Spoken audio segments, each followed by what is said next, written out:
네, 반갑습니다. 제가 오늘 사실 처음 장성에 왔는데요. 오면서 그 경치가 너무 좋아가지고 굉장히 그 살고 싶다 이런 생각을 하면서 왔고요. 또 방금 이제 여기 들어와가지고 또 우리 군수님과 그리고 여러 관계자분들과 대화 나누면서 키워드 성장 장성이라는 게 머리에 딱 꽂혔습니다. 그래서 여기 키워드가 성장인 거잖아요. 그래서 그 지금 성장하려면 여러분이 잘 아시다시피 AI에 대해서 정확히 이해를 하고 있어야 됩니다. 근데 우리가 AI 하면 많은 분들이 너 챗GPT 써봤어? 너 뭐 클라우드 써? 너 뭐 써? 이런 얘기만 해요. 그러니까 내가 뭐 한 달에 뭐 얼마 구독비를 내고 뭘 보고 있어 이런 얘기만 하거든요. 그거는 굉장히 우리 영어를 놓고 말하면 영어 ABC를 공부하는 거 똑같은 개념이에요. 그래서 굉장히 그 아마추어적인 이제는 그 단계를 넘어서야 됩니다. 그래서 우리가 보통 AI라고 할 때는 3층 구조가 있어요. 3층. 그래서 맨 밑층이 우리가 순수 AI를 말하거든요. 그래서 맨 밑층은 우리가 대형 언어 모델, 파운데이션 모델, 여러분들이 말하는 챗GPT라든가 중국은 딥시크, 그리고 알리바바가 하는 통이채원. 근데 미국 거는 클라우드 요즘에 많이 쓰는데요, 사람들이. 근데 다 유료입니다. 잘 아시다시피. 근데 중국 거는 다 또 무료예요. 그래서 두 나라가 가는 길이 좀 다른데요. 이게 맨 밑단의 순수에서 1층 파운데이션 모델. 근데 이거는 사실상 세계 많은 나라들이 있습니다만 결국은 미국과 중국과의 싸움입니다. 그래서 많은 나라들이 스스로 파운데이션 모델 직접 하기에는 한계가 있어요. 한국에서는 삼성전자하고 네이버가 지금 하고 있는데 이 한국어가 작은 어종이잖아요. 그러니까 데이터가 한계가 있기 때문에 파운데이션 모델 하기에는 큰 나라들하고 비교할 때 굉장히 그럼에도 불구하고 하기는 해야 돼요. 근데 어쨌든 파운데이션 모델 1층에 있고요. 그 다음에 2층이 있고 3층이 있습니다. 근데 2층은 뭐라고 하냐면 우리가 미들웨이라고 해요. 그러니까 플랫폼. 근데 얘네들은 뭐 하냐면 3층이 우리하고 관계돼요. 우리가 모든 산업에 지금 다 AI가 들어가거든요. 제가 AI를 어떻게 교육산업인 안유화 교육산업에 AI를 실제 적용했냐. 제가 실제 사례입니다. 그러면 교육 AI, 그렇죠? 그다음에 패션이면 패션 AI, 의료 AI 이렇게 각 산업별로 AI가 이제 그 산업의 우리가 밸류체인이라고 합니다. 그 산업의 가치를 만들어가는 과정에 AI가 이렇게 다 들어가게 돼요. 그런데 AI라는 거는 사람이 거기에 대해서 플랫폼으로 이 대형 언어 모델은 뇌라고 보시면 됩니다. 이 뇌잖아요. 근데 각 산업의 현장에 AI가 적용되려면 그걸 AI들이 알아볼 수 있도록 하는 미들웨이 플랫폼 기업의 역할이 필요해요. 그걸 우리가 SI 기업이라고 합니다. 예를 들면 이런 거예요.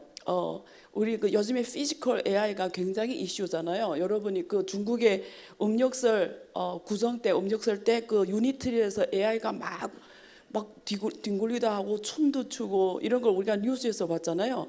그런 피지컬 AI들이 지금 산업 현장에 들어가기 위해서 사람의 모양을 갖춘 거예요.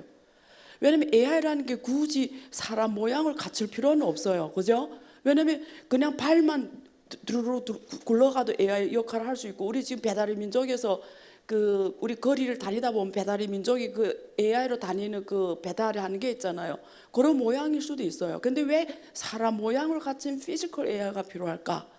그게 모든 산업 현장이 다 사람이 일하기 때문이에요. 그러니까 사람이 일하는 현장을 AI가 대체하려면, 원래 여기서 사람이 이렇게 일했잖아요. 근데 피지컬 AI가 비슷하게 생긴 사람이 와야 진짜 사람이 비키고 그 사람이 그 피지컬에 와서 일을 할 수가 있어요. 이렇게 되면 그 공장의 모든 구조를 변경 안 시켜도 돼요. 그대로 쓰면서 사람만 비키고 피지컬 AI가 와서 하면 돼요. 근데 여기 엔지니어가 한 40년 일하던 엔지니어 있고 여기 피지컬 AI가 와서 이 사람 일하는 걸 이렇게 볼 거 아니에요. 그걸 우리가 학습이라고 합니다. 딥러닝 학습이라고 하는데 그걸 학습하고 바로 일을 할 수 있냐? 못합니다. 왜 그러냐면 여기 매뉴얼, 간단한 매뉴얼이나 이런 거는 그 애한테 우리가 학습시키면 걔가 바로 이렇게 그 현장에 투입돼서 할 수 있는데, 그 피지컬 AI가 이 사람의 경험, 40년 경험 이런 데이터를 얻기 때문에 사람을 대체할 수는 없어요. 그러면 일이 어떻게 진행되냐면 피지컬 AI가 먼저 이 사람이 하던 일을 조금 대체해보고, 또 이 엔지니어가 이거 잘못됐네 이렇게 조정을 하고, 그럼 얘가 조금 더 정확하게 하면 또 40년 엔지니어가 또 더 검증하고, 이러면서 이게 수없이 진행되다가 결국은 피지컬 AI가 이제 이 사람을 대체해서 그 자리에 일을 할 수가 있게 됐어요. 근데 그걸 하는 기업이 중간에 미들웨이, SI 기업이 하는 거예요. 그래서 대한민국은 이 맨 밑단의 파운데이션 1층에서는 세계하고 승부를 하기가 힘들어요. 사실상 우리는 현실을 인정해야 됩니다. 근데 한국의 미래는 어디에 있냐면 이 미들웨이, SI 세계적인 SI 기업들이 나올 거예요. 예를 들면 삼성, SDIS 이런 기업들, 그 다음에 LS 이런 기업들이 사실은 요 미들웨이 역할을 할 수가 있어요. LG, CNS 이런 애들이. 그래서 제가 이 얘기를 한 1년 전인가 했어요. 그리고 올해 들어와서 강조를 했어요. 한국은 SI에서 세계적인 기업이 나올 거다. 근데 여러분 주식 투자 하시는지 모르겠는데 상한가 엄청 갔어요. SI 기업들이, 한국의 모든 SI 기업들이 주가가 엄청 올라갔거든요. 그래서 여기에 왜 한국이 여기 제일 잘할 수가 있냐면 한국은 제조업이 강국이에요. 한국은 제조업이 강국이기 때문에 제조업 현장이 많아요. 그러면 피지컬 AI가 와서 그 제조업을 바로 도입해서 할 수가 있는데, 미국은 금융으로 사는 나라이기 때문에 미국은 피지컬 AI가 들어갈 수 있는 산업이 없어요. 그래서 한국은 SI 기업이 현장이 많기 때문에 여기서 AI를 선도적으로 적용시키며 세계적인 SI 기업들이 많이 나올 수 있고요. 그 다음에 우리 개인들은 어디서 승부를 봐야, 오늘 오신 우리 분들 혹은 우리 여기 오신 분들이 자녀, 혹은 여기 오늘 오신 젊은 청년들, AI 시대에 내가 좀 선도적으로 뭘 하고 싶다 이러면 3층에 있습니다. 기회가 3층. 여러분이 어떤 일을 하든 여러분이 하는 일에서 AI를 먼저 적용시키면 여러분은 그 전체 산업을 정리해 버릴 수가 있어요. 그러니까 내가 지금 그 산업에서, 예를 들면 내가 건설하는 기업이에요. 우리 건설회사에서 나는 순위가 원래 산업계에서 10위였어요. 근데 다른 앞에서 1등부터 9위까지 AI를 도입을 안 했어요. 근데 내가 먼저 도입했어. 내 10위 내가. 그러면 먼저 하는 자가 first taker, 먼저 하는 자가 그 산업의 데이터를 다 가져가기 때문에 1등부터 9등은 무너질 거예요. 결국 10등이 1등 갈 거예요. 그게 이번에 사례가 나왔습니다. 그게 어디냐면 여러분이 JTBC가 파산 신청한 거 아시죠? 그게 중앙일보 그룹도 지금 결사들이 다 파산 신청했거든요. 근데 이 과거 같으면 이게 상상 불가능한 일이에요. 어떻게 재벌 계열 기업들이 이렇게 파산할 수가 있어요. 법적 회생 절차에 지금 들어간단 말이에요. 근데 그게 왜 그러냐면 한국이 방송 미디어가 AI 시대에 변화를 안 한 거예요. 그래서 AI 알고리즘에 진 거예요. 근데 왜 그러냐면 얘네들은 광고를 먹고 사는데 이 광고가 이제 방송에 안 가는 거예요. 광고사들, 기업들이 방송에서 광고를 안 내고 어디를 다 가냐면 유튜브를 가는 거예요. 페이스북에 가는 거예요. 메타에 가는 거예요. 근데 왜 기업들이 이제 방송에 광고를 안 내고 이렇게 페이스북이나 유튜브에 가지? 일단은 고객들이 이제 방송 TV를 안 봐. 다 유튜브를 보고 다 틱톡 보고 다 이런 것만 보는 거예요. 그래서 일단은 사람들이 여기 와 있고 TV를 안 보고, 두 번째, 여러분들이 메타에 들어가서 보는 첫 페이지, 여러분들이 넷플릭스에 들어가서 보는 첫 페이지, 여러분들이 유튜브에 들어가서 보는 첫 페이지가 안유아가 유튜브에 들어갈 때 보는 첫 페이지와 다릅니다. 그게 무슨 말이냐면 여러분들이 쿠팡도 좋고 아마존도 좋고 페이스북 좋고 유튜브, 여러분이 들어갔을 때 보는 거는 당신한테 맞춰진 페이지예요. 고객 맞춤형 페이지예요. 그래서 광고도 딱 뜨면 당신한테 맞는 광고가 떠. 이걸 뭐라고 하냐면 AI 알고리즘 광고라고 해요. 그러니까 이렇게 해버리니까 예를 들면 내가 관심 없는 걸 나한테 보면 난 안 사는데 마침 이게 관심이 있는 사람한테 딱 되면 그걸 사게 되는 거죠. 그러니까 방송가들이 다 죽는 거예요. 그래서 JTBC뿐만 아니고 SBS를 포함해서 한국 방송사 지금 난리 났어요. 지금 생존이 문제가 지금 왔습니다. 그래서 앞으로는 모든 산업이 이렇게 재편될 거예요. 1등이 언제 무너질지도 몰라요. 제가 서두에서 이 얘기를 드리는 뜻은 한 가지를 전달드리고 싶어서 이 얘기 드립니다. 여러분들이 지금 뭐 하든 이제는 나 혼자서도 세계 유니콘이 되는 시대가 왔습니다. 제가 이제 여러분한테 사례 하나 찾아주려고 매듭이라는 기업이 있어요. 매듭이. 이 기업은 형제 둘이 창업한 회사예요. 근데 뭐 하냐면 원격 의료 플랫폼이에요. 한국은 의사들이 막 시위해가지고 원격 의료를 못하게 해요. 근데 이 두 명이 딱 창업한 회사인데 시가총액이 유니콘 기업이에요. 유니콘이란 말은 뭐냐면 시가총액이 10억 달러 넘어갔다는 거예요. 이 기업이 지금 한 26억 달러 정도니까 세계적으로 되게 유명해졌는데 딱 두 사람밖에 없어요. 얘네 하는 게 뭐냐? 얘네 하는 게 그거예요. 병원, 약국, 의사와 고객을 연결시켜줘요. 원격 의료로.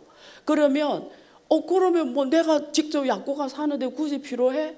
왜 필요하지? 이렇게 생각하는데 그게 딱 그거예요. 고객 맞춤형 진단과 고객 맞춤형 약을 당신의 문화까지 배송해줘요. 딱 당신한테 필요한 의사를 찾아주고 당신한테 필요한 약을 딱 보내주고 그게 딱 그 역할이에요. 그래서 세계 유니콘, 두 명이 하는 기업이 세계 유니콘이 됐어요. 그래서 우리한테 AI 시대 부자가 되는 방법은 이런 것이라는 거죠. 제가 지금 말씀드린 내용이 순수 AI 중에 3층에서 대기업들이 맨 밑층을 해요. 오픈AI라든가 뭐 이런 애들하고 구글 이런 애들하고 두 번째는 한국 삼성 네이버 이런 애들하고 두 번째는 SI 기업들이에요. 그거는 역시 대기업들이 제조업 현장에 있는 애들이에요. 우리하고 크게 상관이 없어요. 그러면 우리는 3층에서 승부를 봐요. 우리 인생은 여기서 변할 수 있는 거예요. 그래서 오늘 제가 갖고 온 거는 제가 하는 영역에서 제가 실제 AI를 지금 다 도입해가지고 지금 이 작업을 거의 끝내고 있습니다. 그래서 제 자체가 엄청난 사례가 될 거고요. 또 그 내용이 마침 제가 박사 전공이 기업 재무입니다. 재무론, 파이낸스 박사고요. 그리고 기업 재무 분석과 투자론. 그래서 제가 지금 주로 투자론 교육, 기업 재무 교육, 요즘에는 디지털 자산이라고 해서 비트코인 이런 교육을 합니다. 그래서 제가 하는 이 교육을 제가 AI로 바로 도입을 해가지고 지금 책도 쓰고 웹 앱도 플랫폼도 만들었습니다. 그래서 여러분들이 오늘 제가 하는 걸 보면서 한번 경험해 보시고 여러분 하는 일에서 적용을 하든지 아니면 제가 오늘 말한 대로 자산 관리를 좀 해주든지 둘 중에 하나는 하셔야 되겠죠. 네, 그래서 그런 내용이 되겠습니다. 제가 책을 다 썼는데요. 이게 지금 제가 디자인한 건데 최종 이 디자인으로 나갈지는 모르겠습니다. 근데 오늘 하는 내용이 여기 내용이에요. 그래서 책 제목을 생애 자산론으로 할지 인생의 손익분기점으로 할지 최종 출판사에서 결정할 건데요.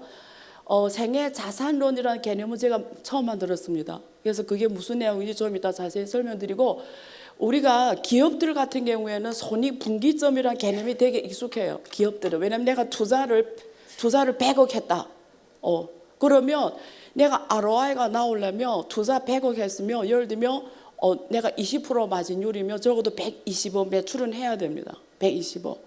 근데 내가 100억 투자했는데 매출이 한 80억이에요. 나 지금 손익분기점이 안 온 겁니다. 그렇죠. 그래서 내 투자와 내가 매출이 만나는 점을 우리가 손익분기점이라고 말할 수가 있겠는데 대부분 사람들이 기업에 있는 개념으로만 생각하는데 자기 인생에 대해서 손익분기점 생각을 안 해요. 그러면 내 인생의 손익분기점은 뭐냐? 우리가 기업이 대차대조표라는 게 있잖아요. 그러면 대차대조표에서 우리가 BS라고 하죠. 이쪽에 여기 자기 자본, 기업이 투자한 자기 자본금, 요 위에 돈이 부족하니까 은행에서 대출해서 또 100억 중에 80억은 내 거예요. 20억은 은행에서 대출했어요. 요 100억으로 투자를 했어요. 그러면 어디다 투자했냐? 예를 들면 뭐 100억 가지고 내가 뭐 패션 기업 만들든지 아니면 무슨 뭐 관련 기업 원하는 기업 만들죠. 그러면 이쪽에 투자한 자산이 예를 들면 이제 매출이 뭐 한 80억이 났다. 이게 지금 여기서 적자가 손익분기점이라는 게 들어온 돈과 투자한 돈의 그 차이잖아요. 그래서 그걸 우리가 손익분기 표로 우리가 만들어서 보통 우리가 컨트롤하는 게 3대 재무제표거든요. 근데 인생에도 이런 대차대차표와 손익분기점이 있는 거죠. 그러니까 들어오는 돈과 나가는 돈의 밸런스를 맞춰야 되는 거죠. 그래서 우리가 보통 사람에 대해서 손익분기점 계산을 안 해봅니다. 그래서 오늘은 좀 그런 내용이 되면서 우리가 결국 뭘 해야 되냐, AI 시대에 불을 실현하려면 이 체계가 반드시 오늘 이후로 여러분들은 만들어져야 됩니다. 여기 지금 여기 전체 제가 전달하고자 하는 오늘의 핵심입니다. 그래서 오늘 요것만 머릿속에 확 넣어도 됩니다. 지금 곡선이 2개 보입니다. 그래서 0세부터 100세라고 할 거예요. 우리가 보통 0세부터 100세 시대잖아요. 0세부터 100세 시대인데 우리가 태어날 때부터 비용을 쓰고 태어나잖아요. 출생 비용이 있죠. 죽을 때도 비용이 있습니다. 상조 비용. 그래서 인생은 비용입니다. 0세부터 100세까지 돈을 쓰면서 살아요. 호흡을 하는 한 돈을 써요. 그래서 저기 생활비용 곡선이 저렇게 있습니다. 근데 이렇게 올라가는 선이 있어요. 저걸 우리가 뭐라고 하냐면 자산소득 곡선이라고 해요. 그럼 사람들이 저 자산소득 곡선 뭐라고 생각하냐면 내가 월급을 버니까 월급이 자산소득 곡선이네 이렇게 생각할 수가 있어요. 근데 그건 잘못된 거예요. 여기 저 자산소득 곡선은 월급을 뺍니다. 월급을 왜 빼냐면 내가 아프면 일을 못 하잖아요. 일 못하면 현금 흐름이 들어오지가 않아요. 여러분이 아프면 회사 못 다니잖아요. 그래서 월급이라는 거는 우리가 자산소득에서는 뺍니다. 왜? 내가 시간을 들여야 들어오는 돈, 내가 아프면 안 들어오는 돈, 이런 돈은 우리가 자산에 넣지 않습니다. 자산이란 건 뭐냐면 내가 일을 안 해도 들어오는 돈을 말해요.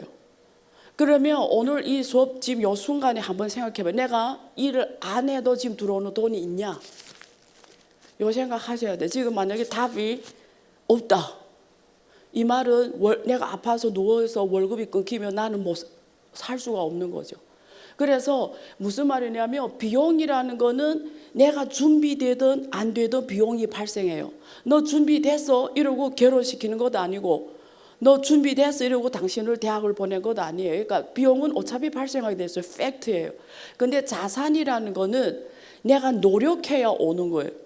내가 일부러 가서 저 곡선을 그어야 만들어지는 거예요. 근데 말씀하신 대로 현금 흐름밖에 없으면 자산 곡선은 평생 누워 있어요. 여기에 평생 누워 있습니다. 지금 여기 0세부터 100세면 평생 여기 누워 있어요.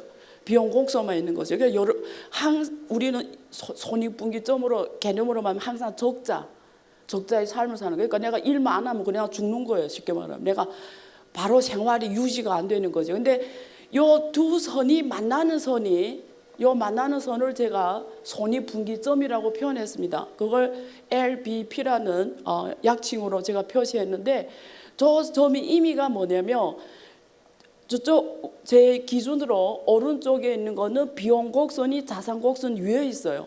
그 말은 내가 일을 안 할 때 들어오는 돈이 일을 안 할 때 저절로 스스로 들어온 돈이 비용을 커버를 못해요. 그렇기 때문에 내가 열심히 일을 해가지고 저 갭을 메워야 돼요. 그게 월급으로 메우든 갑자기 뭐 부자 아빠 만나가지고 부자 아빠가 돈을 팍 주든 어쨌든 저 갭을 메워야 돼요. 근데 저 자산소득 곡선이 저 비용 곡선을 넘기는 순간은 내가 일을 안 해도 들어오는 돈이 내가 매월 쓰는 비용을 커버하고도 남습니다. 그래서 제가 표현을 뭐라고 썼냐면 저쪽은 내가 돈을 벌기 위해서 일하는 시점이에요. 여기. 근데 이쪽은 저 손익분기점 넘은 이쪽은 이 점 이후는 돈이 나를 위해서 일하는 시점이에요. 제가 지금 여기까지 강의하면은 스스로 생각해 봐야 돼요. 나는 어느 점에 있는지. 이제 들어오기 전에 우리 군수님께서 저한테 돈을 버셨습니까? 이렇게 질문하시니까 제가 돈 강의를 하는데 본인도 돈을 못 버는데 무슨 돈 강의야 이럴 수가 있잖아요. 근데 저 같은 경우에는 조금 특별한 게 일단 저는 중국에서 왔지 않습니까? 그래서 중국은 사회주의 경제예요.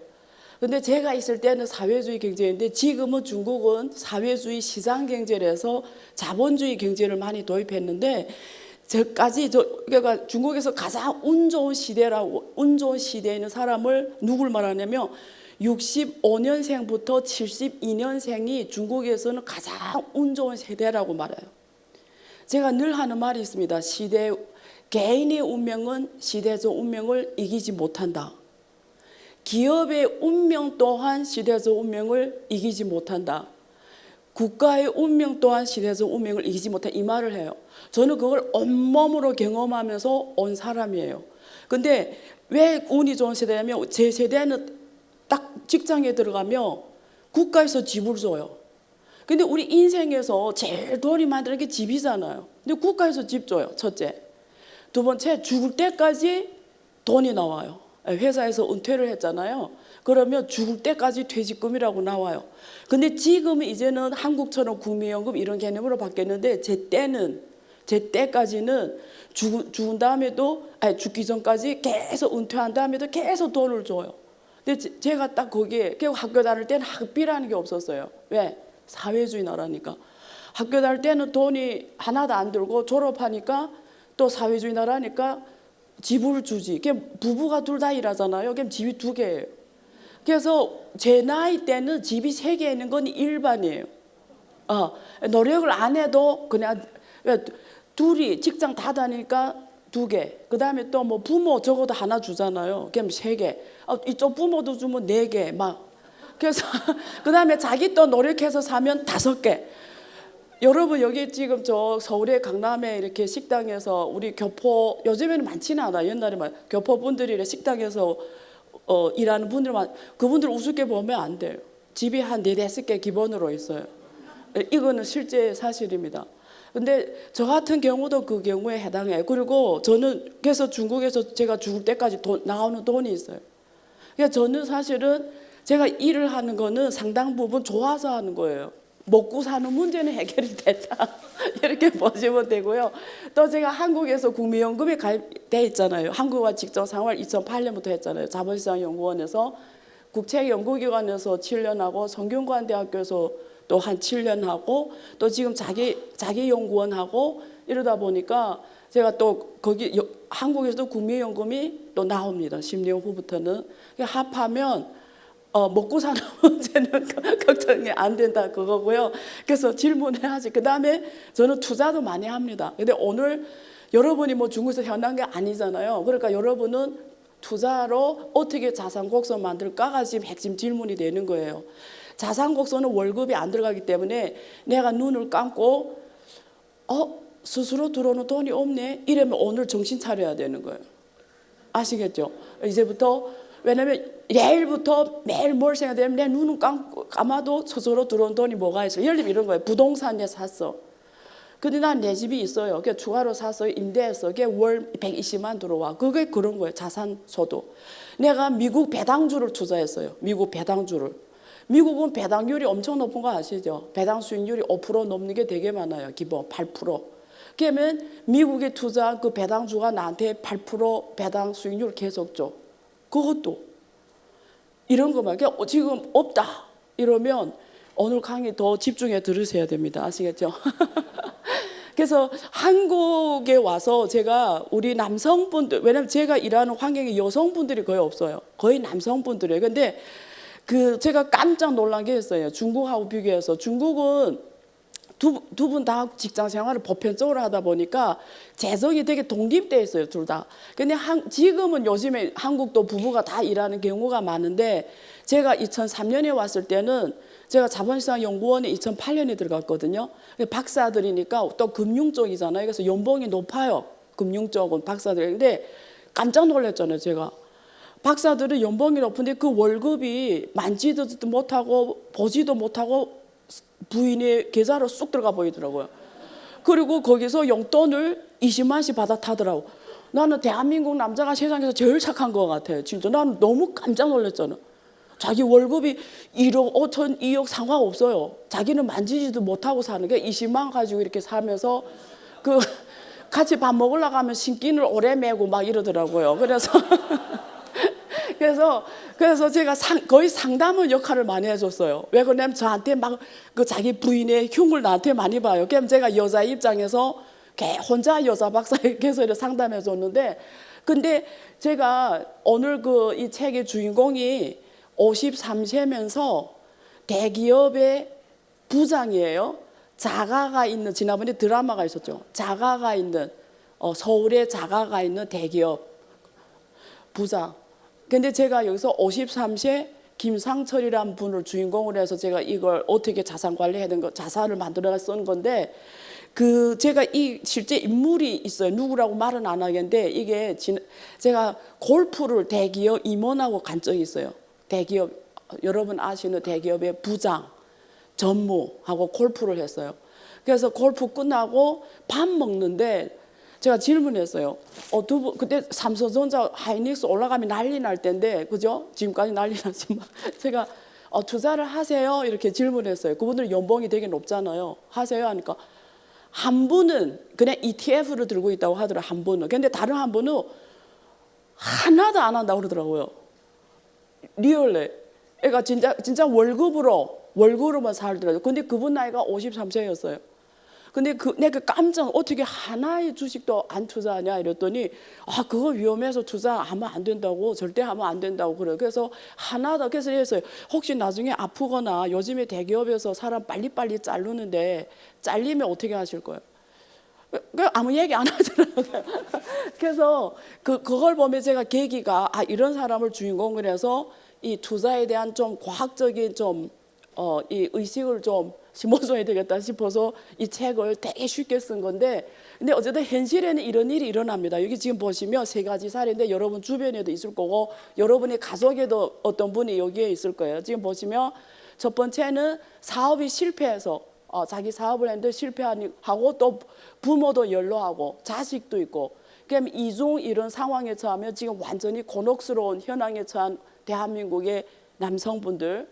자, 두 번째는 심지어 또 부모거나 혹은 뭐 자기거나 혹은 자기 가족 중에 질병이 있는 사람이 있어요. 질병. 그건 어마어마한 돈이 들어가잖아요. 이런 사람들. 그리고 또 이런 경우가 있어요. 요즘에 자영업자가 지금 많이 파산하고 있거든요. 여러분 아시죠? 지금 저 서울에 가면 1층이 다 비어 있습니다. 자영업자가 많이 파산해. 근데 파산한, 지금 장사 안 돼서 걷어야, 우선 안 해야 되는데, 그걸 원상복귀해야 돼요. 그 안에 인테리어에서 식당 했다 하면 인테리어 하잖아요. 그걸 싹 원상복귀하는 거 돈이 몇 천만 들어요. 거기서 오는 막대한 비용, 이런 것 때문에 개인 파산이 너무 많아요. 현실적으로, 현재. 그래서 그냥 이런 사람들이 가져가는 그 마음적 고통, 자기 인생에 대한 회한, 나는 왜 이렇게 무능한 사람일까? 이런 게 엄청나게 다가오는 거 저는 알거든요. 그래서 제가 아까 개인의 운명의 시대에서 운명을 이기지 못한다 이런 얘기 했잖아요. 저는 이런 분들한테 얘기를 어떻게 해주냐면, 그 사람들은 나는 왜 이렇게 능력이 없고 약할까 이럴 때 사실은 이게 당신의 문제가 아닙니다. 제가 뭐 그 사람을 의식적으로 뭐 위로하려고 그 얘기하는 건 아니고요. 제가 진짜 그렇게 생각한 이유가 국가적으로나 사회적으로 그 제도적 문제가 있다는 걸 지금 얘기하는 거예요. 특히 요즘에 청년들이 엄청나게 지금 일자리 찾기 힘듭니다. 이게 가장 큰 시대적 배경이 뭐냐면 AI입니다. 근데 저는 이거 제가 원래 연구원을, 자본시장 연구원 때부터 연구원을, 우리는 기본으로 연구원은, 우리는 박사잖아요. 그럼 석사 연구원을 부채줍니다. 근데 제가 성균관대 가면 또 조교들, 제가 대학원 교수였으니까 또 석사 조교들이 있어요. 근데 제가 지금 연구원 하고 있는데, 거짓말 아니고 옛날에 과거 연구원 5명 썼었는데 지금 1명도 쓸까 말까 해요. 그 1명도 사실은 왜 그러냐면 AI 있기 때문에 그래요. 제가 AI로 이렇게 막 밤 2시까지 일하잖아요. 어떤 때는 미안해가지고 막 하트 빵빵 날려요. 막 사람 같아요. 너무너무 감사합니다. 막 이러면서 하트 날리면서 이 정도로 물어봐도 되나? 이 정도로 마음이 막 미안해하면 물어보는데, 만약에 연구원한테 밤새며 하는 일을 맡겠다 하면 큰일 나요. 그러니까 저는 지금 거짓말 리얼이면서 막 사람을 쓸 필요 없어요. 5명 쓰던 걸 지금 1명 있을까 말까 하거든요. 결국 일을 시켜요, 제 실제로. 근데 내 스스로가 AI로 하는 게 더 빨라요, 지금. 그 친구가 하는 것보다. 그 친구는 9시에 딱 출근해서 10시에 딱 퇴근해. 요즘엔 더 해라 말도 못해요. 그래서 사실은 사람을 쓸 동기가 저는 전혀 없습니다. 그래서 이런 것들이 모든 기업에 아마 비슷할 것 같은데, 그러니까 AI가 누구를 대체하냐면 우리 같은 사람을 대체 못해요. AI는 우리 같은 사람을 누구를 대체하냐면 신입을 대체해버려요. 그리고 이런 제조회사들도, 자동차 제조회사도, 이런 회사들도 AI가 피지컬 AI가 와서 그 사람을 대체할 거 아니에요. 이제 그 사람 일하던 자리에 들어가서 대체할 건데, 오래된 경험 있는 사람은 대체가 하기 힘들어요. 왜냐면 이제처럼 그 피지컬 AI가 일하던 걸 누군가가 검증하고 교정을 해주고 계속 해줘야 되거든요. 오히려 앞으로 그래서 은퇴한 사람들의 값어치가 더 올라가요. 앞으로는. 근데 이제 금방 막 입사한 그 신입은 매뉴얼대로 일한단 말이에요. 그 친구는 진짜 필요 없어요. 걔나 피지컬 AI나 똑같다라는 거죠. 오히려 그럴 바하고는 피지컬 AI 학습시켜서 하는 게 앞으로는 24시간 공장에서 칼을 쓸 수가 있잖아요. 피지컬 AI. 사람은 못 쓰잖아요. 그래서 대체한 건 청년들입니다. 그래서 지금 일자리가 전 세계적으로 엄청나게 지금 줄어들고 있어요. 중국도 그렇고 미국도 그렇고 한국도 그렇고 일본도 그렇고. 그래서 제가 쓴 책의 주인공이 지금 통보, 제가 3시 14분에 통보, 명예퇴직 공고 통보를 받은 걸로 이야기 시작합니다. 그래서 이 사람이 자기 인생을 한번 돌아다 보면서 내가 왜 자산 관리를 이렇게 자산 소득 곡선을 만들 생각 안 했을까, 뭐 이런 얘기를 하면서 이야기가 시작되기 때문에 되게 쉽게 썼습니다. 그래서 오늘 그 중에 핵심만 제가 여러분 요거 오늘 가가지고 한번 스스로 체크해 보세요. 3가지 개념입니다. 내 생애 갭이란 게 그거야. 아까 비용 곡선과 자산 곡선의 그 차이. 어떤 사람은 자산 곡 위에 있으면 재무적 자유를 실현해서 이제는 일을 안 해도 내 인생이 돌아가는 거고, 아직 그 손익분기점을 안 넘었으면 비용이 내 자산 소득을 아직 못 따라온 거잖아요. 그 갭을 말합니다. 그걸 제가 여러분들이 스스로 계산해 봐야 된다. 그리고 두 번째는, 그러면 앞으로 이 비용 곡선하고 이 자산 곡선을 내가 빨리 만나게 해야 되잖아요. 빨리. 그러면 내가 일하는 건 이제 좋아서, 저처럼 제가 일하는 건 진짜 좋아서 하는 거예요. 내가 좋아서 즐기면서 하는 게 돼요. 그래서 AI 시대에는 이제는 직업이란 개념이 그렇게 중요한 게 아니에요. AI 시대에는 직업이란 개념이 오는 게 아니고, 당신이 뭘 좋아해? Who are you? 이게 핵심 질문이에요. 너는 누구야? AI 시대에는 내 직업을 가지는 게 개념이 아니고, 내가 뭘 좋아하냐? 너의 존재의 가치는 뭐야? 너는 존재 자체만으로도 너는 가치가 있어. 그게 AI 시대의 사람의 의미입니다. 내가 좋아하는 거 한다는 거죠. 그래서 그러려면 자산 소득 곡선이 기본으로 마련돼 있어야 그게 가능한 거잖아요. 그래서 그게 어떻게 해야 되냐? 그래서 돈에 대한 걸, 오늘 여기 지금 내 앞에 100만 원이 있어요. 10,000원짜리가 100장 있어. 그 100장을 똑같이 생각하면 안 된다는 얘기예요. 그래서 6개 봉투로 나누자. 그래서 이 책에서 할머니를 등장시켜서, 할머니가 옛날에, 여러분 할머니도 제 할머니가 그랬듯이 봉투를 다 나누어 가지고 관리하던 그런 식으로 우리가 돈을 그렇게 나누어서 해야 된다라는 걸 말씀하고 있고, 세 번째는 내일부터라도, 만약에 오늘 앞에 아직 손익분기점이 아직도 안 왔어 이러면 내일부터라도, 혹은 이 순간에 바로 시작해서 해야 돼요. 왜냐면 안 시작하면 소득 곡선은 영원히 누워 있어요. 그런데 내가 1원이라도 투자하면 그게 시간의 복리가 있잖아요. 이렇게 가다가 이렇게 확 올라가는 시점이 와요. 워린 버핏도 돈을 언제부터 벌었냐면, 여러분 50세 이후에 전체 그 사람이 갖고 있는 부의 90% 이상이 50세 이후에 벌었어요. 그 사람도. 그게 시간의 복리의 무서움입니다. 그래서 당장 시작해야 여러분들이 뭔가 나온다. 그래서 지금부터 그 핵심만 말씀드릴 거예요. 해야 되는 거 핵심. 그래서 지금 현실에서, 그러면 아마 여러분 서적 가면 이런 책이 많을 거예요. 무엇으로 은퇴하기, 예를 들면 삼성전자 주식으로 은퇴하기, 이런 책이 쫙 있을 거예요. 또 한 코너 갔더니 연금으로 은퇴하기, 또 한 코너 갔더니 미국 주식으로 은퇴하기 이런 책은 많을 거예요. 그래서 제가 지금 말하는 포인트 뭐냐면 오른쪽 저겁니다. 우리가 평소에 하는 돈 공부는 다 분열되어 있어요. 누구는 보험을 얘기하고, 누구는 연금을 얘기, 누구는 주식을 얘기, 누구는 채권을, 누구는 뭐 비트코인 얘기하고, 다 분리되어 있어. 그러니까 나라는 사람에 맞춰진 게 아니고, 야, 삼성전자 돈 번다더라. 야, 미국의 S&P 500 ETF 돈 이렇게 그래? 나도 그냥 투자할래. 투자했더니 돈을 벌어서 한 20%. 우와, 좋아. 뭐 이런 개념. 돈에 대한 공부가 그냥 목표도 없어요. 심지어 오늘 스스로 질문하세요. 내가 손익분기점에 가려면 자산이 얼마 있어야지? 이걸 답할 수 있는 분 계세요 지금? 내가 재무적 자유를 실현하는 그 돈이 도대체 얼마 있으면 되죠? 얼마?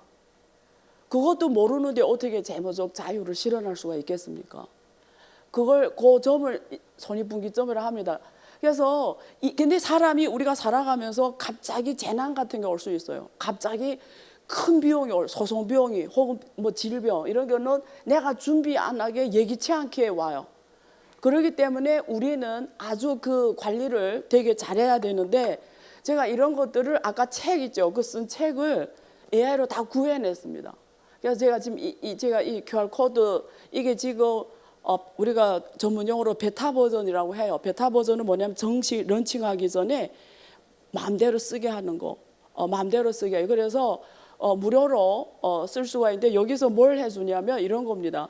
내 비용 곡선을 그려주고 그다음에 내 자산 곡선을 그려서 두 곡선이 언제 만나는지를 계산해줘, 갭을 계산해주고 그다음에 자산 관리를 어떻게 해야 되냐, 그리고 어떻게 100일 동안 뭘 해야 되냐 이런 건데 이겁니다. 들어가면 이렇게 돼 있어요. 그래서 메뉴를 보면 저기 보면 쭉 보시면 적정 주가라는 게 있어요. 이거는 주식에 대한 내용인데 삼성전자 적정 주가 얼마야? 이렇게 삼성전자 치면은 전 세계에서 그 주식에 대한 그 우리 재무론 교과서에 나오는 계산법이 있어요. 주식의 가치를 계산하는 그것까지 포함해서 워린 버핏, 뭐 찰리 먼거, 레이 달리오 이런 전 세계 내노란 사람들이 안유화 방법과 12가지 방법으로 삼성전자의 적정 가치를 쫙 계산해 줘요. 제가 저 알고리즘으로 다 만들어서 넣은 겁니다. 근데 옆에 제가 안유화 에이전트가 있어요. 이거는 제 사무실에 서버가 있어요. 애플에서 산 거예요. 비싸게. 그러면 제 모든 데이터가 다 서버 안에 있어요. 그러면 이 AI가 들어갔다 나갔다 하면서 어떤 질문 들어오면 거기 들어갔다 나갔다 하면서 제 대답을 해줘요. 그래서 옆에 항상 예를 들면 삼성전자 주가 얼마야 쳤는데 예를 들면 안유화 계산법은 10만 원이에요. 근데 현실에서는 지금 35만 원이거든요. 그러면 일반 사람들은 아니 안 교수는 적정 주가가 삼성전자가 10만 원이라는데 지금 35만 원이 못 사는 거 아니야? 그러면 워린 버핏은 얼마라고 생각하지? 삼성전자 워린 버핏은 더 낮아요. 워린 버핏 적정 가치 계산은 한 8만 원, 9만 원밖에 안 돼. 근데 또 우리 PCO 이런 방법을 했더니 한 25만 원이에요. 그냥 10만 원, 25만 원, 8만 원 도대체 뭐야? 그러니까 저 같은 경우는 이런 게 판단되는데 일반인들은 모르잖아요. 그냥 옆에 에이전트가 물어주면 제가 설명해 준 이런 건데 오늘 강연에서 제가 저걸 얘기하려고 한 건 아니고요. 이겁니다. 이 투자 도구함에 가면은 여러분들한테 인생 손익분기점을 제가 계산해 줘요. 그래서 제가 제 거 계산해 제 거 대충 넣은 거죠. 그럼 제가 지금 이렇게 나옵니다. 여기 지금 오른쪽에 보시면 여기 빨간 곡선이 저희 비용 곡선이고 저 노란 곡선이 저희 투자 소득입니다. 그 둘이 안 만났어요. 보이시죠? 안 만나죠. 그러면 제가 지금 55세 굳이 나이까지 말할 필요는 없는데 할 수 없지만 55세인데 제가 80세 돼도 안 만나요. 제가 넣은 데이터로. 자, 그러면 안 만나면 예를 들면 100세까지 안 만나면 어떻게 해요? 죽은 다음에 만나게 할 수는 없어요. 의미가 없잖아요. 그러니까 내가 내 입장에서는 저 어떻게 하면 내가 될수록 60대에 만나게 하지? 이렇게 내 55세에서 내 10년 후에 만나게 할까요? 65세. 그럼 벌써 내 10년 동안에 실현해야 되는 돈이 나는 지금 45억이 있어야 저 완전 재무적 자유를 실현할 수가 있는 거예요. 그러니까 내 지금 실현율이 22%밖에 안 되는 거예요. 근데 투자를 하나도 안 하는 사람들은 저 노란 곡선이 그냥 누워 있을 거예요. 영원히. 평생 못 만나는 거고, 근데 하루라도 앞당겨 하면은 저 시간이 줄어드는데요. 지금 보시면 그럼 어떻게 하면 줄이는 거냐 보시면 저는 월 저축이 1,000만 원 그리고 여기 수익률이 중요해요. 저는 4%를 아주 낮게 정했어요. 왜 4%를 낮게 정했냐면 제가 월 1,000만 원 계속 매월 저축하는데 제 수익률이 4%로 정한 이유는 4%는 아주 쉽게 실현하기 때문에 예를 들면 여러분 그 미국의 그 국채 3개월짜리 사면은 지금 5% 조금 안 돼요. 근데 달러예요, 그거는. 예, 그것처럼 저거는 4% 아주 현실적으로 아주 쉽게 실현 가능하게 돼서 4%를 했을 때 지금 둘이 안 만난 거예요. 그럼 내 입장에서 둘이 빨리 만나게 해야 되잖아요. 그럼 방법이 2개밖에 없어요. 하나는 월 저축액을 늘리든지 1,000만 원에서 2,000만 원 늘리든지 아니면 내가 투자 상품 고를 때 국채나 이런 거 하지 말고 4%에서 8%로 바꾸는 거예요. 2배, 수익률이 2배 복리 효과에서 확 늘어나 버리거든요. 수익률이 중요하거든요. 그냥 뭐 8%된 상품만 내가 투자하는 거예요. 그럼 사람들이 아니 리스크를 안 지고 8% 되는 금융 상품이 어디 있습니까? 대부분 사람 모르죠. 근데 제가 과거 15년 데이터를 모든 투자 상품을 다 뽑았어요. 제가 하는 교육과정 시대 멤버십들한테 제가 보여줬어요. 자, 삼성전자까지 다 코스피 200, 코스피, 중국 CSI 300, 미국의 S&P 500, 그리고 배당 주식, 나스닥 100 이렇게 과거 15년 데이터를 비트코인까지 쫙 비교해서 쫙 보여줬는데 놀라운 결과 있는데 2개만 말씀드리면 첫 번째 S&P 500 ETF의 평균 수익률이 8%에서 10%예요. 한 해도 빠짐없이. 그 말은 뭐냐면 나 같은 사람이 빨리 60대 중반에 만나게 하려면 8%로 만들어야 되는데 그럼 지금 얼른 국채에서 바로 돈을 어디다 넣어야 되죠? S&P 500에 넣어야 된다. 그런 상품들이 쫙 있다는 거죠. 그 다음에 제가 과거 15년 데이터를 해봤는데 놀라운 건 제가 질문 이렇게 해볼게요. 비트코인이 위험할 것 같아요? 삼성전자가 위험할 것 같아요? 삼성전자가 위험할 것 같아요? 이건 의외의 답이 돼서 깜짝 놀랐네요. 근데 리얼이 그래요, 결론이. 그러니까 비트코인은 과거 15년 동안에 마이너스 수익률이 딱 2번이었는데 삼성전자는 6번이 마이너스예요. 그래서 보통 우리가 비트코인 위험하다고 하는데 삼성전자는 상대적으로 더 위험하게 나왔습니다. 근데 뭐 여기서 말하는 거는 포인트 그게 있지 않고 내가 앞으로 자산 곡선하고 비용을 빨리 만나게 하려면 내 기대 수익률 이걸 높이든지 아니면 월 저축액을 높이든지 둘 중에 하나 해줘야 됩니다. 그러면 내가 한 60대 중반에 내가 둘을 만나게 할 수가 있어요. 근데 여기서 제가 여러분들이 스스로 해보세요. 이제 해보세요. 그거 그냥 해보는 거니까. 근데 이걸 해주면 어떤 변화가 일어나냐면 행동적으로 여러분이 지금까지 한번 생각해. 내 행동이 내 매일 어떻게 사는지 생각해봐요. 어떻게 사? 내가 내 일상에 돈을 얼마 벌어야지? 이 생각 한 사람 없어질 거예요. 그리고 내가 왜냐면 지금 대기업에 다니는 분들이 특히 이런 생각 안 해. 너무 안전하니까. 스스로 안전하니까. 이 생각 아예 안 하고 살아요. 그리고 놀라운 일을 하면 제가 자본시장 영업 박사들이 다 이쪽에 전문가, 저처럼 이렇게 부동산 전문가, 디지털 자산 전문가, 뭐 주식 전문가, 파생상품이 다 있잖아요. 우리 자본시장 연구 박사들이.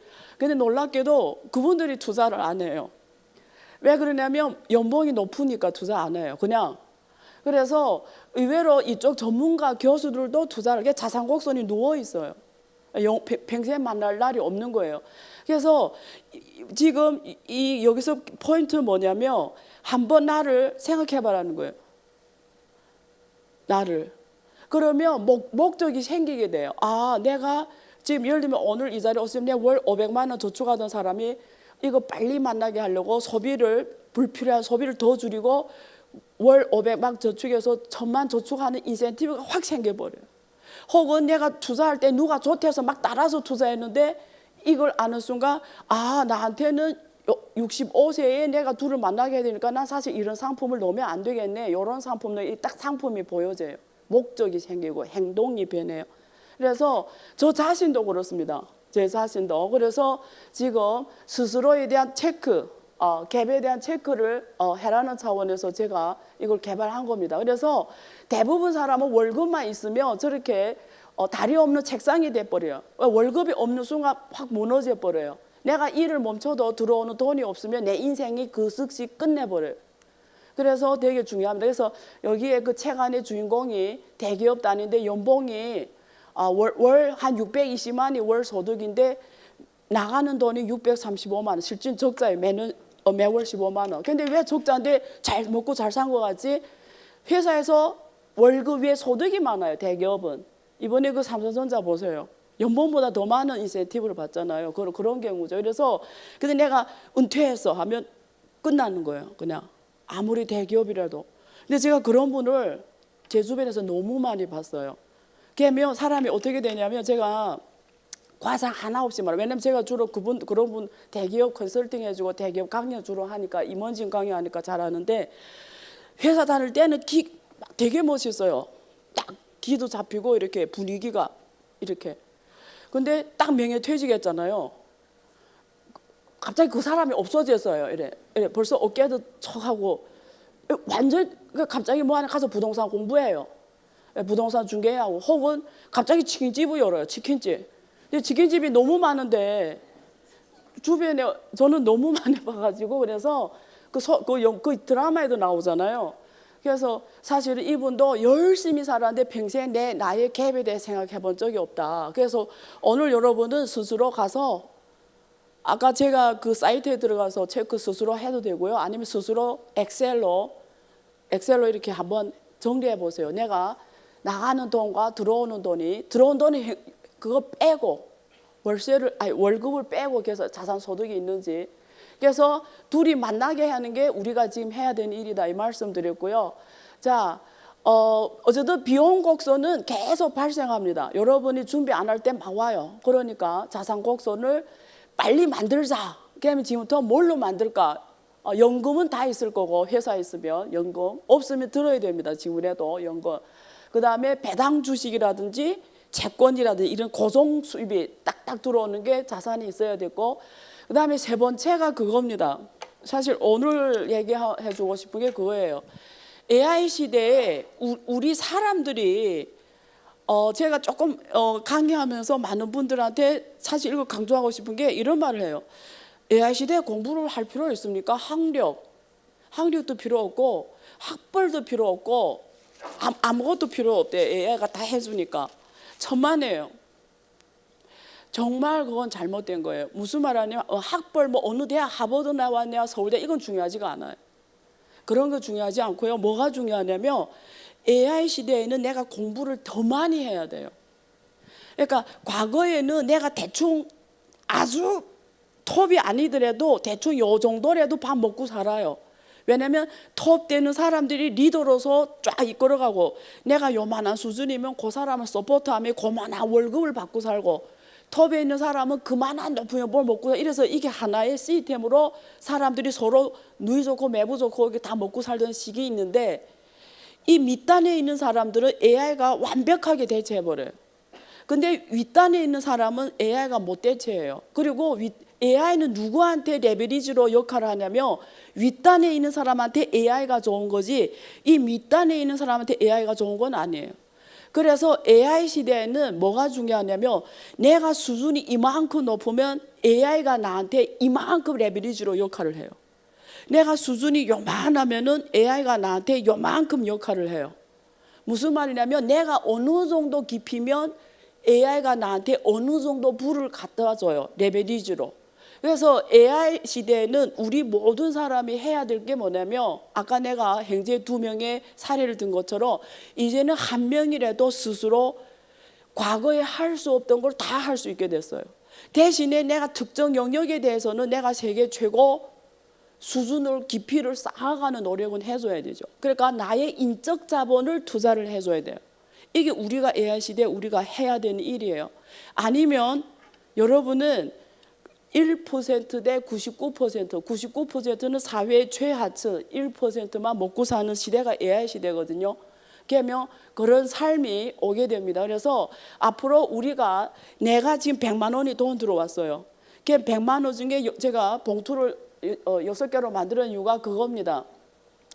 돈이 나를 위해서 일하게 하려면 우리가 자기 인생을 자기 선택권 원하는 대로 살게 하려면 내가 돈이 없으면 선택권이 없는 인생을 살게 되고 돈이 자유로우면 내가 선택권이 있는 인생을 살게 되는 거죠. 병원에 뭐 부모가 더 돌봄을 쓸 수도 있고. 근데 지금 돈이 없으면 못 쓰는 거 이렇게. 저는 그러니까 부자라는 게 돈이 많은 사람 부자가 아니고 내가 어떤 상황일 때 내가 선택할 수 있는 그게 부자입니다. 그래서 돈을 6개로 나누자. 그래서 지금 우리가 굳이 봉투를 갖다 나눌 필요는 없죠. 요즘에는 다 전자로 돈이 존재하기 때문에 계좌에 존재. 그래서 계좌를 나눠야 됩니다. 일단 계좌를. 그래서 계좌를 생활비, 그다음에 비상용, 그리고 우리가 뭐 결혼식이나 이런 관계를 잘하는 뭐 소비돈 이렇게 또 줘야 되고 뭐 손 내줘야 이런 게, 그다음에 반드시 들어간 돈, 고정비, 보험비라든지 이런 봉투, 그리고 미래. 예를 들면 아까 인적 자본, 나는 앞으로 10년 후에 나는 어떤 영역에서 전문가가 될 거야. 그러면 그걸 지금 가서 배워야 돼. 요즘에는 AI 관련 기능을 많이 배워야 돼요. 그러면 거기에 대한 학비, 내가 AI를 배우려면 가서 등록금 내고 배워야 되고, 그렇죠? 저한테 와서 뭐 투자 관리 배우려면 또 뭐 그러고 내야 되는 것처럼 나한테 배움에 투자하는 돈. 그리고 중요한 게 이겁니다. 아까 자산 곡선이 누워 있었잖아요. 그러니까 이거 올려야 되잖아요. 이렇게. 그러니까 돈의 매월 10%는 난 무조건 배당주를 살 거야. 난 무조건 삼성전자 살 거야. 난 무조건 비트코인 살 거야. 이렇게 여기 자산에 무조건 대부분 사람 어떻게 하냐면 이렇게 해요. 돈을 월급이 다 들어왔어요. 그다음 비용을 다 줘. 생활비 주고 등록비 주고 다 준 다음에 딱 봤더니 잔액이 없네. 그러면 투자 없어요. 또 어떤 때는 들어왔는데 뭐 얼마 안 남았네 이러고 또 투자를 안 해요. 이렇게 하는 게 아니고 100만 원 월급이 들어왔어요. 그럼 그중에 10만 원은 무조건 자산 소득에 소득 곡선을 올리는 데 써요. 10만 원은 무조건 삼성전자 주식 사든지, 10만 원 무조건 비트코인 사든지, 10만 원 무조건 채권 사든지, 무조건 연금에 넣든지, 어쨌든 먼저 자산 소득을 만드는데 돈을 떼고 이 돈을 분배를 해줘야 돼요. 그래서 여기서 줄일 수 있는 거는 생활. 그러니까 뭐 내 생활의 질이 떨어질 때 줄일 필요는 없지만 최대한 100만 원 중에 10%는 자산 소득을 만드는 데 쓰자. 100만 원 중에 10%는 나의 인력 자본을 높이는 데 쓰자. 이렇게 처음부터 나눠놔야 돼. 그러면 어떻게 되냐면, 그러면 어떤 분들이 이런 질문해요. 똑같은 거 아닙니까? 어차피 100만 원인데 내 저런 거 다 하고 하면 돼. 절대 달라요. 왜냐면 내가 생활비 이렇게 딱 정해놓으면 내가 거기다 딱 50만 정해놨어요. 근데 이렇게 막 쓰다 보면은 바닥이 보여요. 이러면 사람이 안 쓰게 돼요. 근데 내가 이 모든 것들을 하나로 100만 원 놓고 있으면 내가 돈이 많아 보여요. 그러면 치킨 하나 먹을 것도 2개 먹고, 영화 한 번 볼 것도 2번 보고, 이렇게 소비가 계획 없이 이루어집니다. 그래서 여러분들이 오늘 처음 해야 되는 거는 반드시 가서 계좌를 이렇게 나누어서 만들고, 그 다음에 이 자산 봉투는 어디다 연결돼야 되냐면 증권사에 연결돼야 돼. 증권사. 여러분 어느 증권사를 쓰는지 모르겠지만 각자 뭐 한 투 쓰면 한 투하고 한 투에 자동으로 투자되게. 그 다음에 여러분 오늘 오신 분들은 내일부터 당장 AI 관련 뭔가 여러분 하는 일과 관계된 AI 공부를 하셔야 됩니다. 그래서 자기를 이렇게 높여야 됩니다. 잠깐만, 제가 몇 시까지 해야죠? 시간 다 됐어요? 10분 남았어요. 오케이. 뭐 핵심은 거의 얘기했으니까요. 그래서 근데 제가 실제 이렇게 합니다. 저는 엑셀로 이게 관리 시트가 다 있습니다. 그래서 알려주는 거고요. 그래서 절대 혼합해서 막 쓰지 말라 이런 얘기입니다. 그 다음에 두 번째 포인트는 여러분 새는 돈이 많아요. 새는 돈이 이런 거예요. 저도 그렇고 정수기 구독료, 정수기 막 2개씩 막 해놓은 있고, 넷플릭스 구독료, 요즘에 TV 구독료만 한 10개 돼 있어. 근데 그게 돈이 이렇게 자동으로 새는 돈은 그거 아세요? 상업하는 사람들은 다 자동으로 돈을 빼와요. 눈을 감고 생각해봐요. 내 돈을 가져가는 자는 다 자동으로 해놨더라. 근데 내가 돈 버는 거는 자동으로 안 돼 있어. 예. 그래서 제가 봉투를 6개 나눈 거는 그걸 자동으로 이렇게 해놔야 매월마다 삼성전자를 빡빡 사든지 뭐 비트코인 사든지 뭐 채권 사든지 이렇게 그냥 자동으로 이렇게 자산을 사놓게 해야 그 돈이 영원히 그 자산 소득을 올리는, 곡선을 올리는 역할을 하는 거예요. 자동으로 해놔요. 포인트가. 그래서 새는 돈이 대부분 다 한번 비용을 체크해봐요. 자동으로 나간 돈 엄청 많을 거예요. 그래서 포인트 이거예요. 내 삶의 질이 줄어들지 않으면서 쓸데없는 돈들은 다 정리해서 어디로 보낸다? 자산소득 곡선에 보내줘야 돼요. 돈을. 한 번가 점검하면 한 달에 한 10만 원은 나올 거예요. 쓸데없는 돈이 나가는 걸 발견할 겁니다. 그래서 그런 거에서 미래 선택권을 키우는 쪽에 돈을 넣어라 이런 얘기입니다. 그래서 이런 걸 한번 해보세요. 예. 보세요. 카드값, 할부, 구독 다 지금 자동으로 나가죠. 보험료. 나는 깜짝 놀란 게 어떤 여자분들은 보험을 열 몇 개 들고 있더라. 쓸데없이 왜 열 몇 개 보험을 들고 있어요. 그 보험 들 거면 투자를 하세요. 보험은 한두 개 하면 됩니다. 그래서 그렇게 하시면 되고요.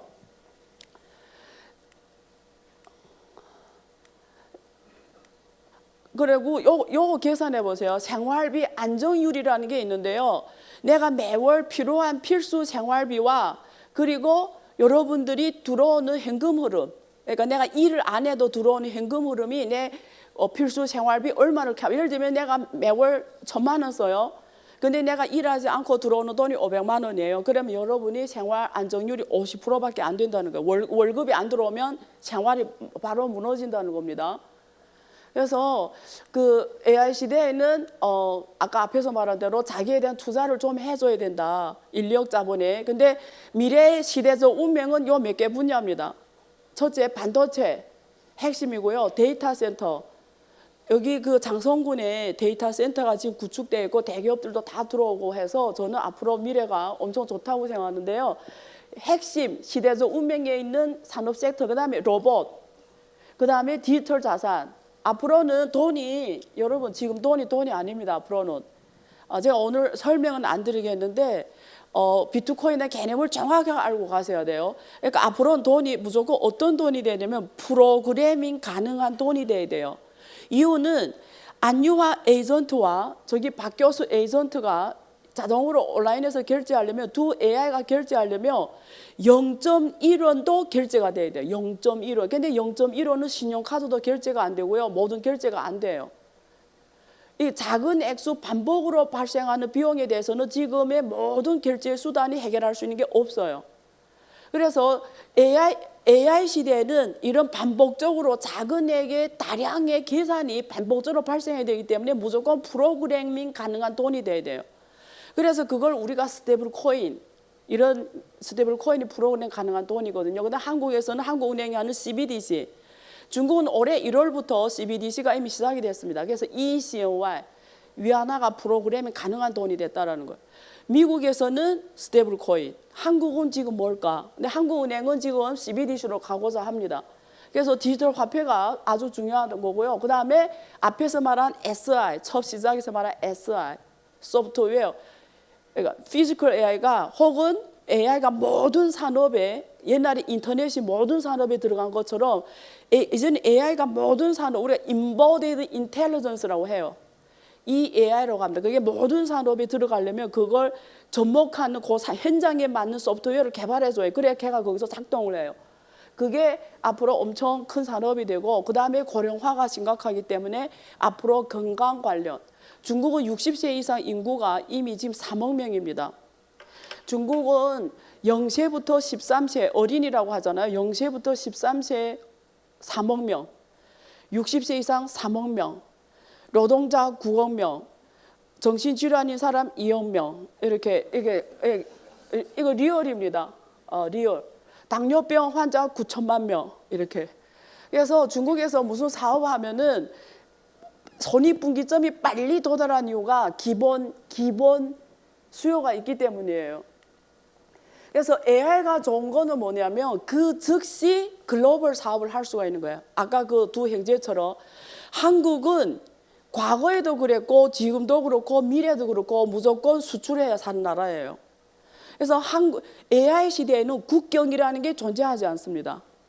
디지털 세상은 국경이라는 게 없습니다. 그래서 장성군에 있어도 중국 비즈니스하고 장성군에 있어도 미국 비즈니스하고 전 세계 다 할 수가 있어요. 국경이 없습니다. AI 시대에는. 뭐만 있으면 돼요? 내 스토리만 있으면 돼요. 롤리만 있으면 돼요. 내가 무슨 페인 포인트, 무슨 비즈니스 문제점을 해결했지, 거기에 내가 앞으로 해야 되는 일이 있으면 장소는 중요하지가 않습니다. 그래서 앞으로는 AI 시대에 여러분들은 여러분이 자신이 자산 곡선이 돼야 됩니다. 요즘에는 월급이 열 몇 곳에서 들어오거든요. 전문가들은. 그게 다 자산 곡선입니다. 그게 자기가 능력이기 때문에 그게 가능한 거고요. 그래서 비트코인에 대해서 제가 오늘 강의는 안 하겠는데, 비트코인은 여러분이 만약에 미래에 여러분들이 편하게 은퇴를 하려면, 은퇴 후에 편하게 내가 자산 곡선이 비용 곡선이 일하려면 그냥 쉽게 이렇게 질문할게요. 내가 앞으로 일을 안 하면서 편하게 재무 조달처럼 비트코인 몇 개 있으면 됩니까? 이렇게 질문하면 대부분 사람들이 10개, 20개 몰라요. 솔직히 얼마, 자기 인생에 돈이 얼마 필요한지 모르다 보니까. 근데 놀라운 걸 알려줄게요. 평생 은퇴해서 평생 먹고 사는 필요한 비트코인은 0.3개도 안 필요해요. 그래서 제가 제 학생 시대 멤버십들한테 야, 매월 10만 원씩 사라. 매월 10만 원씩. 0.3개를 모으는 건 어렵지는 않을 거다. 그 얘기를 해요. 그러니까 자산 중에 아주 중요한 자산으로 왔다는 거고요. 자, 시간이 거의 다 마지막 여기 100일 실행 포즈인데 두 가지만 강조할게요. 지금부터 오늘 이후로 가서 일단 점검하세요. 갭이 내가 얼마인지. 갭 내 평생에 필요한 돈이 얼마인지 일단 계산하고 냉장고 앞에다 붙여 놓으세요. 그러면 여러분들이 치킨 2번 먹을 것도 한 번 먹게 돼. 왜 그러냐면 제가 성균관대 교수할 때 애들한테 이래. 여기 지금 커피 한 잔 투자란 말이죠. 걔네들이 교실에 들어올 때 그 스타벅스 커피를 들고 쫙 들어와 이렇게. 다 우아하게. 그것도 브랜드. 야, 커피 얼마야? 이러면 교수님 이게 한 4천 뭐 요 정도 합니다. 4천이면 중국 주식 세계 1등 주식 몇 개 살 수 있는지 알아? 3개 살 수 있어. 네가 매일 커피 한 잔 먹는데 네 뱃속으로 주식 3개가 들어가고 있어. 근데 네가 커피 먹으면 화장실 가면 없어져. 근데 네가 그걸 주식에 4,000원 투자하면은 매일 3개, 일주일에 몇 개예요? 5날이니까 15개, 한 달에 60개, 1년이면 60개니까 620개 이렇게 되죠. 그 다음에 네가 한 10년을 그 주식을 갖고 갔어. 너는 아마 워린 버핏은 모르겠는데 빌 게이츠 정도는 될 거야. 과장해서 말해. 무슨 말이냐면 그 말을 딱 해주면 커피 볼 때마다 주식 3개가 생각나는 거예요. 그래서 여러분 오늘은 커피 2개 마셨다 하나 줄이고 하나는 여러분 원하는 자산 소득 곡선 세우는 걸 사고요. 두 번째 강조할 거는 아이의 미래 세뱃돈입니다. 여러분 애기 나면은 막 친구들도 와서 금반지 주고 뭘 주잖아요. 대부분은 잃어버리든지 도둑 맞추든지 아니면 그걸 팔아 다 써버리든지 없어져요. 절대 그렇게 하지 말고 애가 태어날 때부터 받은 사람들이 주는 돈들이 부가로 들어온 거잖아요. 없어도 생활의 질이 차이. 그걸 갖다가 다 자산 소득 곡선에 넣으세요. 애기는 남는 게 인생이잖아요. 그러니까 영세부터 자산 소득 곡선을 만들어줘야 돼요.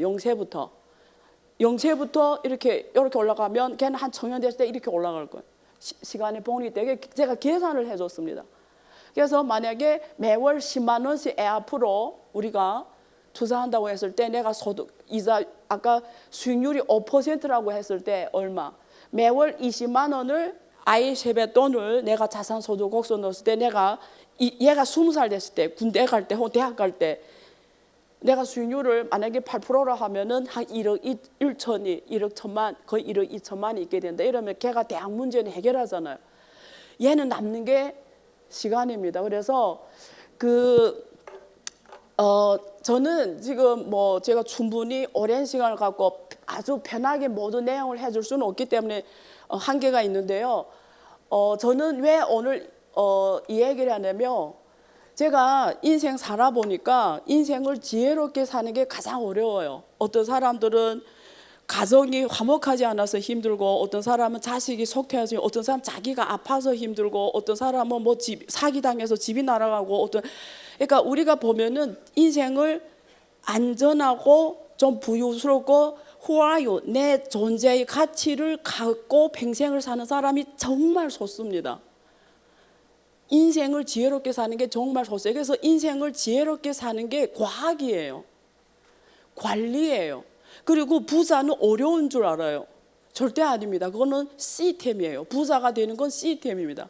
그래서 오늘 이 순간부터 나한테 인생의 재무적 관리, 나 인생의 재무적 관리 시스템을 만들어 놓는 게 여러분들한테는 가장 중요한 겁니다. 그래서 한번 점검해 보는 자체가 아주 중요한 거고요.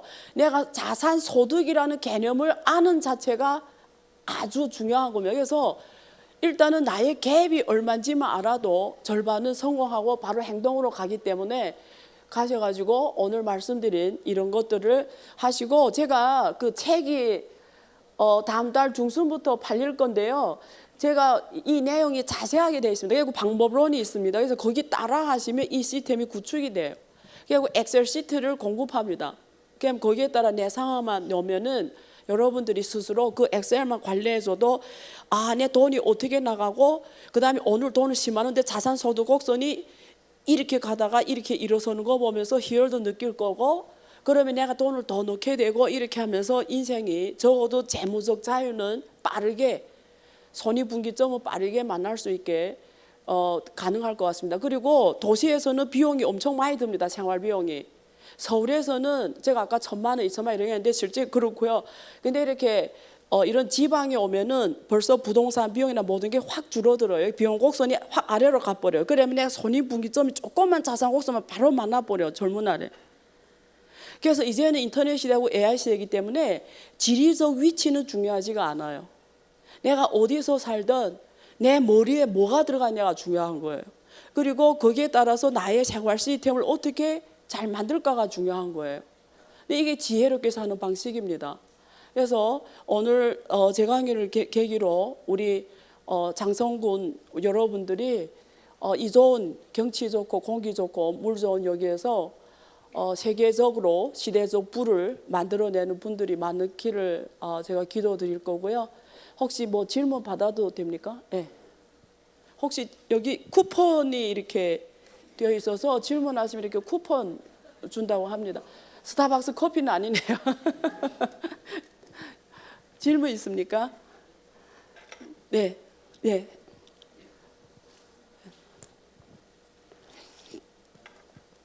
네, 오늘 강의 잘 들었습니다. 저기 궁금한 게 우리 한국 사람들 같은 경우는 자기 자산이 대부분 부동산에 많이 치중이 돼 있잖아요.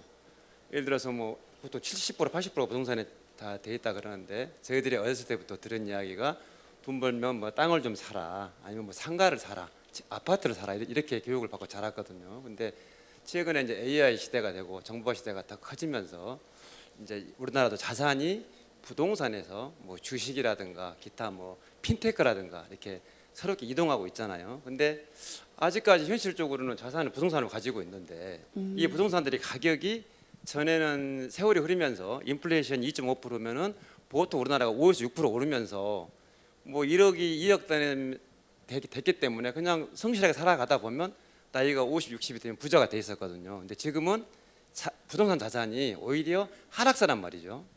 그래서 시대 흐름에 합류를 못하는 경우가 많은데 이걸 어떻게 해결하면 좋겠습니까? 이재명 대통령님이 지금 해결하고 계시고요. 근데 개인적으로 말씀드리면 그 부동산은 문재인 정부 전까지는 제가 해봐서 아는데요. 정확하게 수익률이 별로 크게 노력해도 6%였어요. 6%. 별로 크게 머리 안 써도 부동산만 갖고 있으면 수익률이 6%. 근데 문재인 정부 들어오면서 거짓말 아니고 뭐 전국에는 모든 부동산 가격을 올려놓으면서 이 공식이 깨져서 지금 부동산 투자 말 그대로 안 나옵니다. 그래서 부동산은 한계가 있어요. 그래서 지금 부동산을 제 주변에 제가 아는 분이 막 20개 넘게 갖고 있는 분 계세요. 근데 그분이 막 팔려고 했는데 지금 팔리지가 않아요. 왜냐면 지금 너무 그 세골 많이 내 막 팔려고 했는데 팔리지가 않는데 이미 팔리지가 않아요. 근데 그럼에도 불구하고 저는 만약 갖고 계신다면 빨리 처리해야 돼요. 왜냐면 늦어질수록 더 힘들어져요. 그래서 팔 수 있을 때 최대한 팔고요. 근데 하나는 있어야 돼요. 생활의 안정화를 위해서 하나는. 그래서 나머지는 처리하고, 그 처리한 걸 어디다 갖다 넣어야 되냐면 오늘은 사실 시간 없어서 얘기 못했는데 달러 자산하고 위안화 자산의 비중이 또 맞아야 되고, 한국은 이 원화가 상품권 화폐입니다. 상품권 화폐. 이런 얘기하면 좀 기분이 안 좋을 수도 있는데 현실이니까. 그래서 자산도 화폐 자산도 달러 자산과 원화 자산을 잘 매칭해야 되거든요. 그러면 대부분은 어떤 분은 달러 자산만 갖고 있는 분이고 한국은 지금 주시장이 삼성전자와 SK하이닉스 확 올라가면서 한국 모든 사람들이 자산이 다 반도체로 와버렸어요. 한국 모든 사람들 자산이 다 메모리로 갖고 있어요. 이제 이게 경기 사이클 때문에 확 꺾여버리면 전 또 주민들이 자산이 다 폭삭해버려요. 이 지금 되게 위험한 상황입니다. 모든 ETF가 이름이 원래 저는데 투자했는데 지금 다 이쪽을 담아버렸어요. 그래서 전 대한민국이 반도체 대한민국 이렇게 자산을 갖게 됐어요. 옛날에 부동산, 아까 지금은 다 반도체를 끌어안고 있어. 그래서 이것도 위험해요. 그래서 저는 그런 차원에서 좀 안전한 차원에서는 예를 들면 미국에 이런 자산들이 있거든요. ETF라든가 배당주라든가 얘네들은 거의 리스크 없으면서 안정적 수익률을 주는 거고 또 현실 생활 비용 같은 거는 한국에 있는 자산을 또 투자해 가지고 해서 부동산은 뭐 할 수 없습니다. 시간을 갖고 처리할 수밖에 없어요. 근데 좀 걱정되죠. 제 그 안유화 경제투자론에 가면은 부동산에 대한 전문 내용 찍은 게 있어요. 그걸 꼭 보시고요.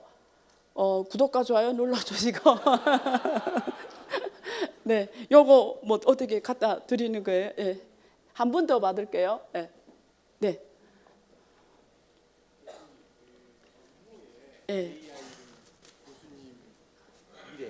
예. 예, 적용을 하시는 경우에 있어서 네. 여러 AI가 있지 않습니까? 네. 근데 거기서 어떤 수학적 예측을 예. 한다고 했을 때 예. 어떤 종류의 AI를 주로 사용하시는지 장단점 뭐 이런 것들. 그 AI 툴 물어보시는 거죠? 네. 제가 지금 제일 많이 쓰는 게 이것도 제가 지금 이거 만든 거잖아요. 이거 한번 들어가 써보세요. 왜냐면 이게 지금 아마 앞으로는 유료로 대부분 한 50% 무료인데 또 나중에는 일부분은 유료, 중요한 건 유료로 해놓겠죠. 구독료를 할 겁니다. 근데 지금 다 무료니까 한번 들어가서 스스로 그 해보세요. 아까 그 갭도 계속. 근데 저는 지금 우리가 이런 걸 구축할 때 제일 많이 쓰는 게 클라우드하고 애플에 나온 그 스튜디오 컴퓨터 있어요.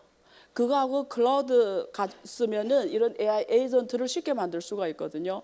그게 제일 좋고 그다음에 저 같은 경우에는 박사로 뭐 지금 학술로 뭐 이렇게 계속 쓰고 있는데 아카데미 이런 섭전을 그거 같은 경우는 저는 제일 많이 쓰는 게 퍼플렉시티 같은 거 많이 왜냐면 리뷰 논문을 끌어다가 빨리 사전 리서치를 해줘야 되니까 그때 퍼플렉시티 제일 많이 쓰고요.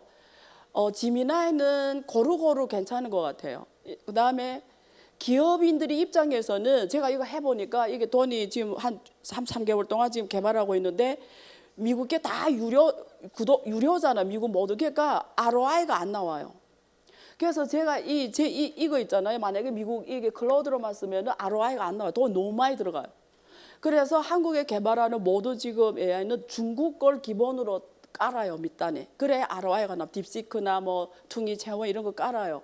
아니면 뭐 페이스북에 뭐 라마 같은 건데 그냥 너무 안 좋아서 그래서 중요하지 않은 건 간단한 거는 이런 무료 AI로 쓰고 정말 여기서 성능의 핵심 중요한 거는 클라우드 쓰고 이렇게 조합도 해요. 그래 ROI가 나와요. 그리고 이거 해봐서 제가 알게 됐는데 보통 아마추어들은 다 AI를 시키는 줄 알아요. 절대 천만에요. 제 이게 있잖아요. AI가 조금 써요. 뒷단에. 대부분 제가 알고리즘으로 다 짜놨어요. 근데 만약에 다 AI한테 쓰면은 ROI도 안 나오고 맞지도 않아요. 맞지도 심지어 결과도 안정성도 없고 맞지 않아요. 그래서 실제는 사람들이 AI를 많이 써야 된다고 생각하는데 결론을 말씀드리면 AI 에이전트 이런 거 만들 때 AI를 최소화하는 게 맞는 거예요. 대부분 내가 알고리즘으로 해결해줘야 돼요. 그래서 제가 이거 하면서 직접 해보니까 이렇게 해보셔야 돼요. 여러분 어느 업종에 또 한번 해보세요. 네, 감사합니다. 여기 또 네.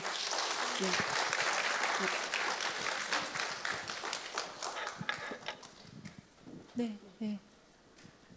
오늘 귀한 말씀 해주신 안유화 교수님께 다시 한번 큰 박수 부탁드리겠습니다.